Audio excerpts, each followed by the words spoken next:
আমার বাবা, একটা কথা মনে রাখবেন, একটা কথা মনে রাখবেন, আমার এই ছোট্ট জীবনে আমি বহু দেখছি, বহু জায়গায় মা বাবারা মুরব্বীরা বলে, হুজুর মা বাবার হক দুরওয়াজ করেন, ফোলাফাইনে কথা শুনে না। আমারও প্রশ্ন হইল, মনে রাখবেন মা বাবার যেমন হক আছে ছেলের উপরে, ছেলেরও হক আছে মা বাবার কাছে। কথা বলেন না? এখন ছোট্টবেলায় কসম খোদার প্রত্যেকটা মুসলমান ছেলে মেয়ের হক তার বাবা মার কাছে পাওয়া, পাওনা হক এটা, তাকে দিন শেখানো বান্দার হক।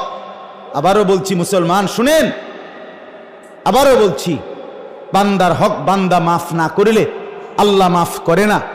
আপনি যদি ছোটবেলায় 7 বছরের ছেলেটা, 7 বছরের মেয়েটা, 6 বছরের ছেলে মেয়েটার হক নষ্ট করছেন, তারে কোরআন শিখান নাই, তারে দিন শিখান নাই, তারে মাদ্রাসায় ভর্তি করান নাই, তাহলে অচিরেই এই ছেলে যদি নাফরমান হয়, পাপী হয়, জাহান্নামী হয়, আল্লাহর কসম আপনি তার হক নষ্ট করছেন।